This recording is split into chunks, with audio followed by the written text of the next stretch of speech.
Alcoolismo é o tema do programa Pense Saúde de hoje. E você já sabe que para participar é só ligar para 3209-0119 ou enviar e-mail para saúde@tvhorizonte.com.br. Parece que agora a gente tem mais um depoimento de pessoa que conseguiu parar de beber. Vamos ver.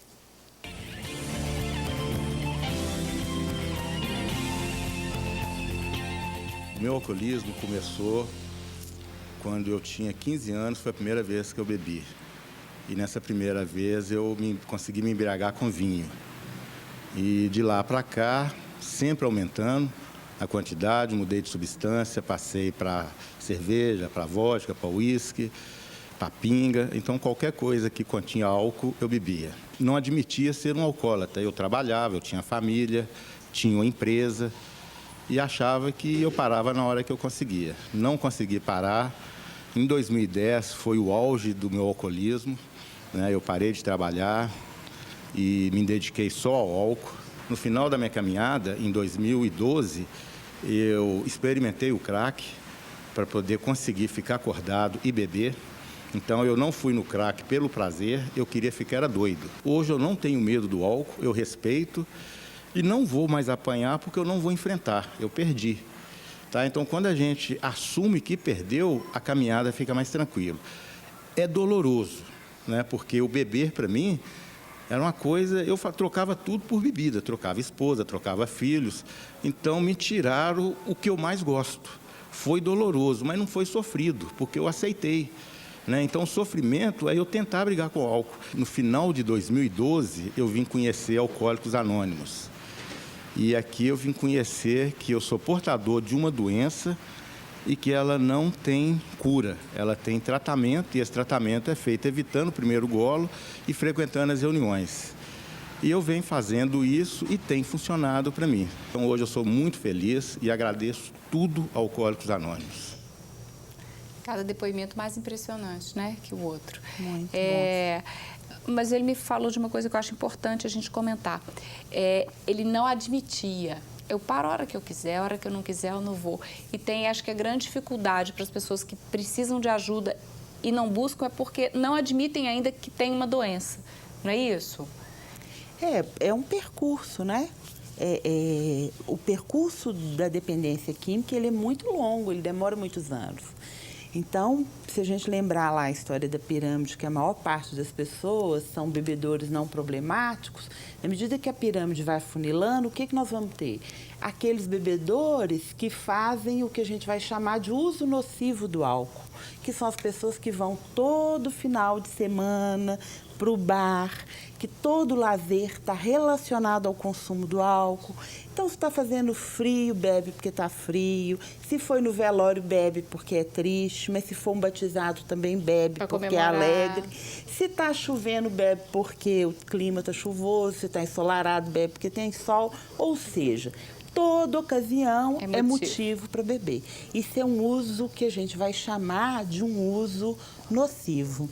Esse uso, ele vai caminhar para seguir na direção do quê? Da pessoa começar a ter problemas em relação ao uso do álcool.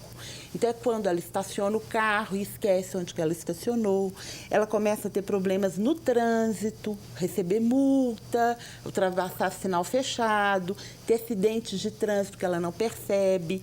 Ela chega atrasada frequentemente, ela não consegue cumprir com seus horários. Segunda-feira é o dia para confusão, né? Essa pessoa, ela está no caminho do desenvolvimento do alcoolismo. Quando que a dependência, que a gente percebe que a dependência, ela se instalou? Ela se instalou quando a pessoa começa a ter sinais de abstinência. Então, quando ela não tem a substância, ela passa mal pela ausência da substância. Então, não vou beber, vou parar de beber. E aí ela começa a ter tremor. É comuníssimo no consultório, né? Minas é um estado católico, um estado religioso, então é muito comum. Eu não bebo na quaresma. não tem problema de alcoolismo, né? Eu não bebo, eu consigo parar 40 dias na quaresma. Parar 40 dias de beber é mole para qualquer dependente de álcool. É mole. O difícil é ficar 1 ano. Entendo. 2 anos, o resto da vida. E né? nesse consumo social de todo dia um pouquinho, estou comemorando, estou triste, enfim, o fígado vai sofrendo. A minha pergunta é a seguinte, é cumulativo esse efeito do álcool todo dia ali um pouquinho? Olha, o fígado da gente ele tem uma capacidade de regeneração muito grande. Ainda bem, né? Ainda Incrível. bem. Mas a regeneração ela tem um limite. Esse limite em relação ao álcool já foi dito anteriormente que para os homens é sempre maior. Eu tinha uma pergunta até isso. Tem uma pergunta. Sobre então, isso. Que chegou de casa. Se a mulher ela é mais sensível ao álcool. A mulher é mais sensível que o homem. Normalmente o homem antigamente se dizia que tolerava 60 a 80 gramas de álcool por dia, enquanto a mulher tolerava 40 gramas de álcool por dia sem ter problemas com o fígado, por exemplo. Hoje em dia a gente foi vendo que a quantidade é menor, quer dizer, já se admite que 210 gramas de álcool por semana para o homem, até 210 gramas é seguro, entre aspas, né? Porque tem os problemas de acidentes, como a doutora Silvana falou, e outros problemas mais, né? Com outros órgãos. E 140 gramas para a mulher, porque a mulher, primeiro, ela tem um metabolismo menor do álcool. Ela metaboliza menos o álcool, por exemplo, no estômago, que nós temos uma enzima no estômago, que é a álcool desidrogenase, que na mulher ela é menor quantidade. A mulher tem uma massa menor do que o homem, tem uma quantidade de água menor do que o homem. Então, uma lata de cerveja para um homem de 70 quilos é uma coisa, para uma mulher de 50 quilos é outra coisa. Outra coisa também é que tem os efeitos hormonais também em relação ao álcool, que parece que os hormônios da mulher favorecem mais também os problemas de fígado. As mulheres têm mais tendência de ter doenças autoimunes e o álcool também não deixa de ter um componente de anticorpos, de autoimunidade. Então, são vários fatores que fazem a mulher ser mais sensível ao álcool.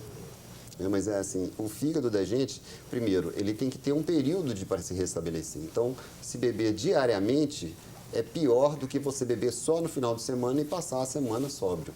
Entendo. Porque nesse período o fígado as células estão ali. É lógico que a quantidade também não libera a gente de beber o quanto quiser no final de semana, né? Entendo. Então, é por isso que hoje em dia se coloca em questão de 210 gramas por semana para homem, 140 gramas por semana para mulher. Uma coisa importante no depoimento do rapaz é que ele falou das dependências cruzadas, né? É comum o uso apenas do álcool, mas quase a totalidade das outras drogas você tem o álcool no meio da história, né? Então, o sujeito usa crack e álcool, o sujeito usa cocaína e álcool, é usuário de tabaco e álcool. Né?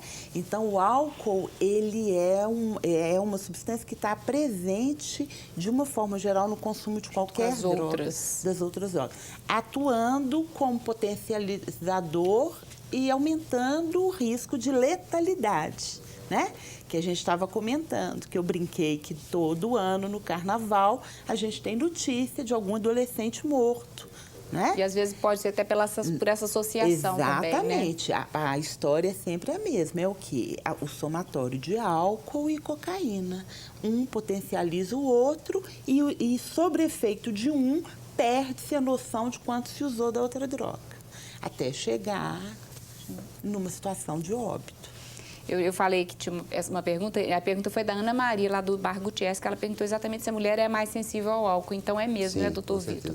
E ela pergunta se existe relação entre adolescência e álcool e pergunta se começar a beber na adolescência aumenta o risco da pessoa se tornar dependente ao longo da vida ou no futuro. Vocês estão concordando aí? Eu acho que sim, né? Porque já tem trabalhos mostrando, por exemplo, que na adolescência, em média, se leva 6 a 8 anos para se tornar dependente ao álcool. Quer dizer, não basta usar o álcool uma vez para ficar dependente. Como a doutora Silvana falou, é uma coisa que se vai habituando até se tornar dependente.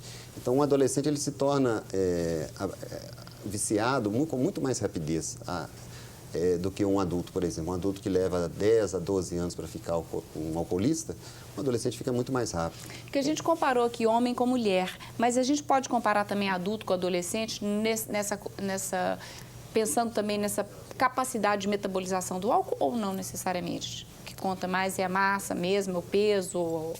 Na verdade, o adolescente ele tem um bom metabolismo do álcool. Mais às acelerado, vezes talvez até melhor do que o do adulto. Mas o fato é que ele se vicia com muita facilidade. Porque ele está no momento em que o sistema nervoso central está em evolução. Ah, isso né? faz... Ele não tem o sistema nervoso central maduro, né? Formado. Então, o prejuízo do consumo de qualquer substância na adolescência certamente é muito maior do que o prejuízo se a pessoa tiver iniciado o uso de uma substância na vida adulta. E aí serve para maconha, né? Que é a droga número 1 de escolha da adolescência, para o álcool e para todas as outras, né? Quanto mais cedo a idade de início, todos os estudos relacionam com o pior prognóstico, ou seja, quanto mais cedo se inicia o uso de uma substância, mais difícil é interromper o uso dessa substância no futuro, maior o risco de você ter complicações futuras pelo uso dessa substância e maiores os prejuízos do ponto de vista cognitivo. Se você, aos 15 anos, é uma pessoa que faz consumo regular e habitual de álcool, a possibilidade de você ter atraso na vida escolar, atraso na sua entrada na vida, no mundo do trabalho, no mundo da sexualidade, tudo isso vai ser mexido, né? Pelo uso dessa substância. Daqui a pouco a gente volta para responder mais perguntas que chegaram de casa. Alcoolismo é o tema do nosso programa de hoje. Nós vamos para um rápido intervalo, mas como você já sabe, pode participar, não sei se ainda dá tempo hoje ainda. 3209-0119 e eu vou abrir aqui os e-mails saúde@tvhorizonte.com.br. Mas fique por aí, daqui a pouco a gente está de volta.